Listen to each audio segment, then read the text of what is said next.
On this episode of the Athletic Potential Podcast, we will be discussing how to improve brain-muscle connection in order to throw harder and without pain.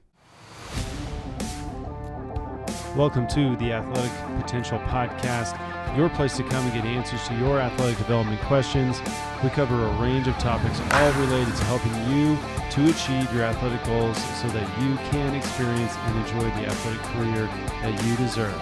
I am your host, Dr. Mike Matthews. Hey everybody, and welcome back to the Athletic Potential Podcast. We're excited for you to be here, excited for this episode today. So today, what we are going to do is discuss one question that I received, and it ended up being a really good discussion that I had with my client as well as with my student. I wanted to cover it today because it is something that we deal with a lot, and it's a question I get a lot from my clients in that they are concerned about their ability to return to throw after an injury, or concerned that they are not getting enough out of their body and out of their arm to be able to throw as hard as they can. And there's a few techniques that we've been using here at Athletic Potential in the past 6 months that have dramatically improved our results outside of the normal traditional model of strength and conditioning. I wanted to address that. It's something that I think has dramatically improved our results and discuss it. We're going to cover a case study that will indicate how it would work and how we've seen it work here at Athletic Potential. And this is something that we've been heavily implementing in the past 2 years, and we have seen dramatic improvement in our results. It is something that we use with nearly all of our clients now. That is not something I can say lightly because there are many techniques we use. Quite simply, we just don't use all techniques for all clients. So when we have a specific technique that we use with nearly all of our clients, it means that it's something that will help nearly everybody we come in contact with. Let's get started with this. I had a client come in complaining of shoulder pain with throwing. We'll call this client Joe, not their real name, okay? But he was complaining about pain in his shoulder, saying that his shoulder was all locked up. He'd go to throw and he could still throw, but his velocity was down almost 10 miles an hour, which is always a bad sign. Whether you're the client and you're throwing 10 miles an hour slower on your fastball, or if you're the clinician like myself and you're like, that's not normal to see a drop in 10 miles an hour. So we were concerned about the health of his shoulder. And this is a guy who's had injuries in the past that has come back from them, has been able to compete at a fairly high level. And now he's having this drop in velocity. A lot of people come in and say, this is like dead arm and he needs to rest and recover. And I can tell you right now, his inning count and pitches total upon the season was fairly low. So we were more concerned about his conditioning. So then we do what I always do is we test range of motion, we test strength. His range of motion was normal upon testing. We tested his strength, also normal, and if anything, actually a little bit higher for the demographic that he's in. And so we know it's on a strength, probably not a mobility problem. And so we have him go throw. And sure enough, he just isn't throwing the ball very hard. We discovered that about 2 months ago, he was having some shoulder pain, specifically in lay back, where the arm lays back into max external rotation before it starts going forward to throw the ball. He was having some pain there, and his pain went away of essentially decrease in volume of throwing, as well as improvement in strength. And his pain went away, but his velocity never really returned all the way. So he on average is about a 90 to 92 mile an hour fastball. And he was able to get back to touch 90, but nothing really more than that, sitting in the high 80s. Anyways, he presents us with this shoulder locking up problem, throwing 82 miles an hour, and that's a problem. So we did all this testing. Everything looked really quite normal. Range of motion looked normal. All things looked normal. But the only thing not normal is the results.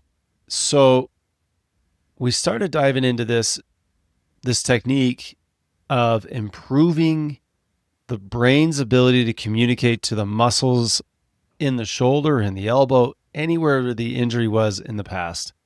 In his case, he had a rotator cuff strain a couple months prior.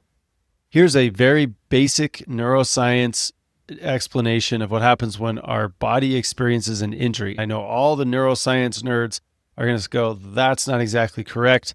That's a big hole in what you just said. I get it. I'm just trying to be very plain on this. So don't crush me too bad on it, but I'd love your feedback. But anyways, here's what happens. You have an injury in your muscle, and the brain interprets that area as an injury because of chemical signals, all the fun stuff. And what it does is the brain says, okay, that area is injured. We need to decrease the use in that area so that it doesn't get further injured. So what it does is it sends signals back out so that when you go to move your arm, whether that's throwing, reaching for a cup, whatever, it's going to change the way the muscles fire in the area to decrease the use of the muscle that's injured. So it kind of reprograms it. Now, the analogy is this. Imagine you're driving in your car and you're going down a 2-lane road and there's a big pothole in the road, right? And cars are driving through it and hitting this pothole, causing damage. So the first thing that happens is a road crew comes out and they start throwing cones around this big hole in the road. And so that people stop driving into the hole and causing damage in their car. This is the brain avoiding that painful area, okay? So now the cars are going around this big hole in the road. They're no longer getting damaged, but they're not driving the way the road was designed. In the meantime, the road crew is now out working on this pothole, trying to fill it, make sure it's nice and smooth, and do everything they possibly can. In the meantime, all the other cars are driving around it. And people who normally take this road are getting real used to driving around these road cones, okay? And road crew finally finishes its job. They fill the hole. It's all nice and pretty. Don't even know it's there. They got the painted lines back on it. Everything's good. They hop up, pack up, and leave, except one problem. The road crew forgot to take the road cones away. So now you've got cars driving down a perfectly good road, and they're still deviating around road cones because they're used to it and they still see road cones on a road that should just be easily driven through, right? Now, in the meantime, you got to think, if a lot of these cars are driving on the outside of this road because of this hole, these cones that are pushing them off the road and around it, that side of the road, which is probably not designed to be driven on, is getting a lot of wear and tear where it shouldn't be getting wear and tear. So now we're running into problems with this side of the road, yet this road is nice and clean. Here's how the body works. The brain interprets the area as injured. It starts healing it. It's telling, as you go to lift your arm, it's telling different muscles to do different jobs until that area is healed. It does. The body heals it. That tissue's really good. It's ready to go. But the movement pattern, the way the brain has programmed itself to go around that muscle group, doesn't go away. And you have to reprogram your brain to go through that normal movement pattern, which would be considered a normal thing, driving on a road with no cones, right? You have to reprogram it. You have to go and remove the road cones and have people start driving on this road like normal. Because if not, you're going to get wear and tear on the side. In our body, what that looks like is nagging injuries, tendinopathies, joint irritation, inflammation of the shoulder. So we have to reprogram the brain to go through its normal movement pattern so that it doesn't create overuse or problems in other areas, and so it can also function at the top level of its ability. The guy who's lost 10 miles an hour, he had an injury to his rotator cuff 2 months prior. He comes in, all of his testing's completely normal, and we have him throw. He can't throw very hard. There's really no pain. He just feels like he's locked up. We film it and look at his film, and it looks good, but it almost just looks like he's just a little out of sequence in his throwing. So what do? We basically use a very specific form of electrical stimulation to create a normal movement pattern in his shoulder. What it looks like is we use a sponge with one of our pads on our electrical device, and we move it around his body until we find an area of high intensity. That feels like massive numbness, tingling. The muscle really contracts underneath it. It's just really uncomfortable. So we find an area and then we put a pad there. Then we use a sponge. We find another area of the shoulder. We put a pad on it. And then we have him go through a series of movements. And this guy, all we did was have him just raise his arm like he's reaching forward to grab a cup out of a cupboard. That's all we did. And have him do that. And we turn the machine up, have him do it again, turn the machine up, have him do it again, turn the machine up. And we keep going up until he can't handle it anymore. And then he's done. Here's what we did with this player. We did that for one treatment. And he came back to us the next day for a second treatment, but he says, look, my shoulder is moving. He actually sent me a video the night before. He's like, dude, look, my shoulder moves. It feels great. I'm like, that's awesome. And I'm thinking, that's fantastic. I will see if it's long lived. He comes back to us the next day, and I said, we're going to have you throw today. We basically have him ramp it up. And just playing catch, we're averaging 85 to 87 miles an hour, where he couldn't touch 82 not too long ago. Okay. So Joe, who's been not being able to throw, within 1 day of treatment, reprogrammed his brain to basically go to the normal movement pathways as he's supposed to, all of a sudden is unlocked 5 miles an hour without even trying to throw off a mound. I said, this is promising. We're going to do it again. So we did it again. And then we said, hey, look, tomorrow you get a break, no throwing because we don't want to fatigue your arm. But the following day, we're going to throw a bullpen and see where you're at when you get on the mound, as so long as everything feels good. So he takes the next day off. He comes back in to throw a bullpen that day. And I said, here's what we're going to do. We're going to use the machine on you before you throw. You're going to go throw your bullpen. If we continue to see an issue with your ability to throw a little bit harder or to unlock some of that range or movement, we're going to do it again in between when you throw a bullpen. So what we did is we put it on him, had him do his motions, same exact thing I just said, turn the machine up, turn the machine up, turn the machine up. And lo and behold, we get him on the mound. He's 88, 89, maybe 90. We pull him off the mound after about 15 pitches.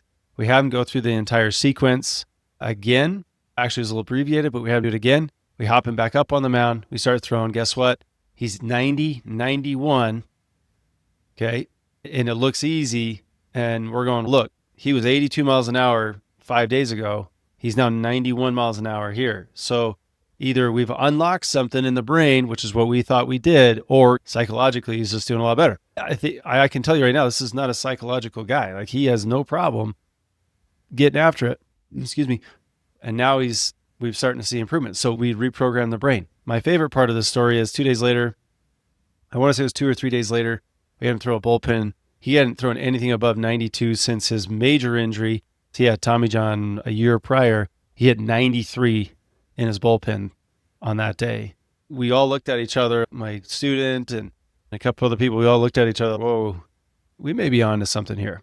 It's something we look at in all of our athletes that sustain major injuries and those that have surgeries.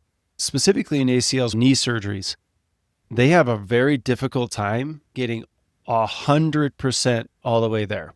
A lot of times there's a small deficit, about 90, 95% compared to the other side, strength and power and all those things. We never seem to get to 100. It's really difficult to get to 100. And I believe it's because as physical therapists and rehab specialists, what we're looking at is improving structure, muscles, tendons, and trying to get those things strong and functioning correctly. But all of that's a physiological thing.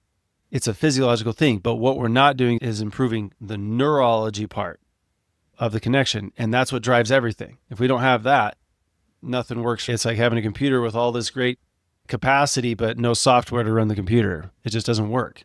I feel like we have found, and what we have seen in the last year and a half to 2 years, is that those that go on this treatment, not only do they get back faster, but they get back better. They just perform better. So we started using it not only for an injury recovery standpoint, but actually for a performance enhancement standpoint. And we've been able to add a few miles an hour on select clients just by using the machine and this type of electrical stimulation. So if you're listening to this and you're thinking, why in the world? Let's do this. Let's do a little more specific. I had a client ask me this question, so I wasn't planning on talking about it like this, but we'll do it. I had a client come in, him and his parents, and they said, look, he needs to be able to throw harder. He's not going to get any interest from colleges. He's 16. He's right-handed. He's big, tall, over 6'2", I believe, around 150, 160 pounds, so pretty skinny. I should say skinny, but just very lean, very athletic kid. He's throwing 84, 85 miles an hour. He's 16. So I'm like, look, there's projection here. And the parents are like, look, we need to get him throwing harder. What is it something that we can do? And I initially told the parents, hey, look, there's 3 things that have to be done first before we start getting into crazy stuff like this electrical stim routine that I'm talking about. First and foremost, has he done a formal strength and conditioning program?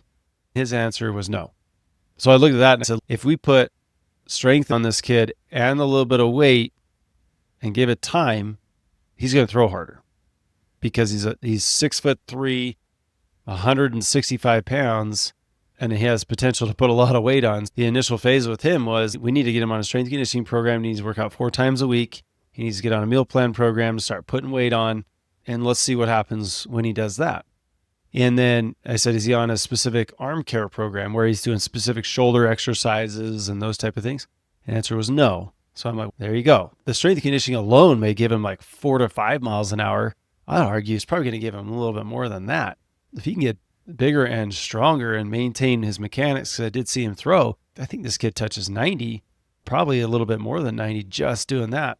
So that's 4 to 5 miles an hour improvement right there, plus an arm care program, which on average in the research says anything from 1 to 3, I say 1 to 2 miles an hour improvement.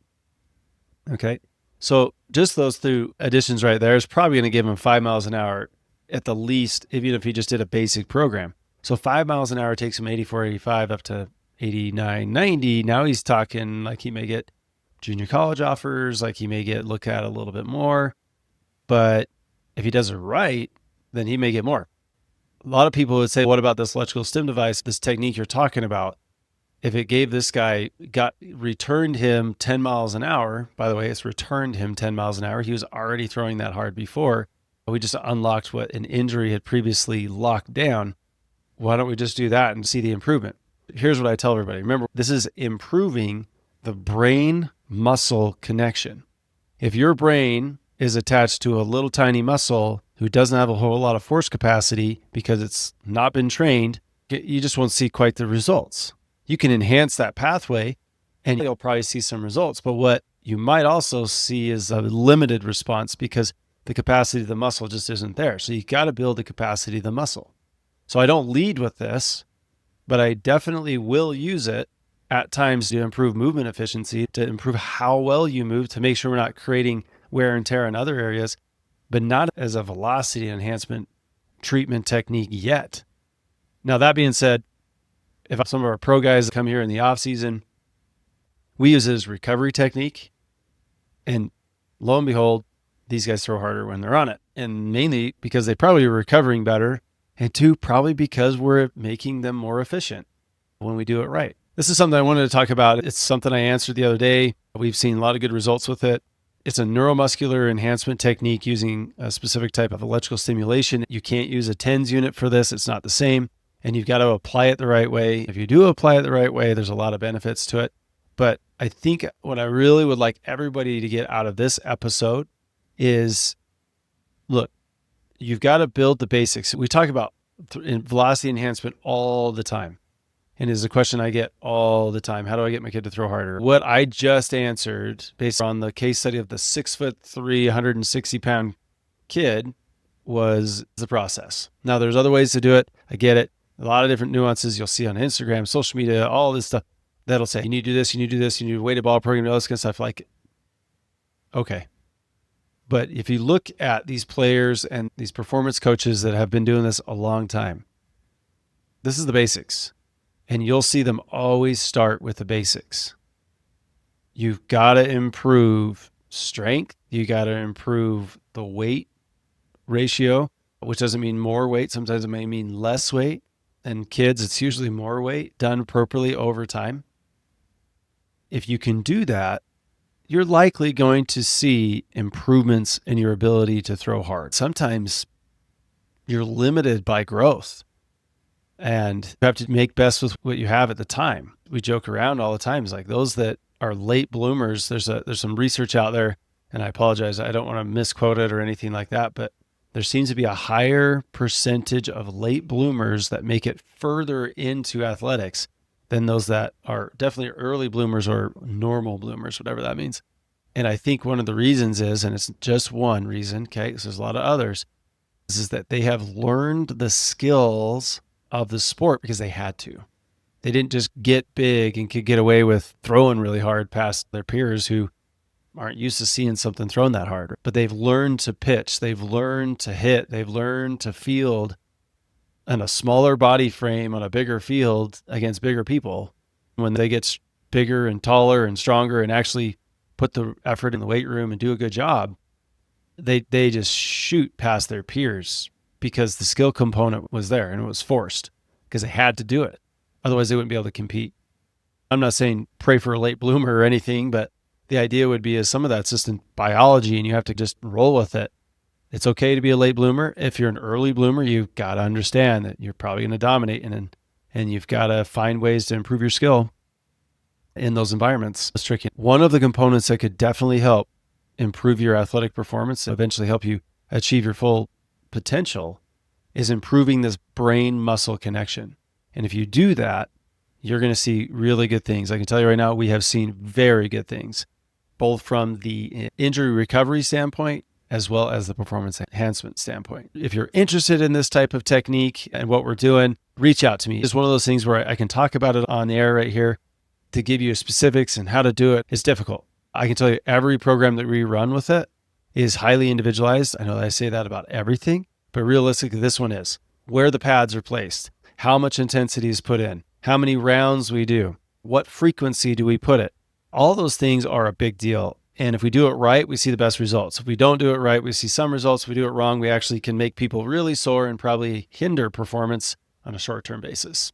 I'm not trying to be cryptic on what we're using. It's a very specific type of electrical stimulation done with proper protocols, and we're seeing substantial improvements. That being said, there are ways to improve your brain-muscle connection as a player. Think coordination, making sure you can use your brain while also improving your skills athletically. There's a lot of different ways to look at that. I believe it may be a conversation for an podcast episode in the future, but I wanted to talk about this because I did get the question. I hope everybody enjoyed this episode. If anything, take that framework we talked about in improving overall muscle and all those type of things. If you've hit a plateau, if you've been injured and you just don't seem to be able to get back, there are ways to improve it. And one of those ways is to enhance or reestablish that brain muscle connection. If you do that, you're going to be really pleased with how your body responds and how your performance is on the field. I appreciate everybody listening to the podcast. If you have questions, please reach out to the podcast. You can listen to the outro and it'll tell you how to do that. Tell your friends, rate and review this podcast so we can get in front of more people and provide good information. We appreciate everybody taking the time. Until next time, thanks. Hey everybody, I just want to say thank you for listening to the Athletic Potential Podcast. If you do have questions for the podcast, please visit the website www.athletic-potential.com/podcast. You'll find a button there to ask your question. Please input your information and your question, and we will answer any and all questions we get. And thank you again for listening. If you do get a chance, please rate and review the podcast. And until next time, thanks.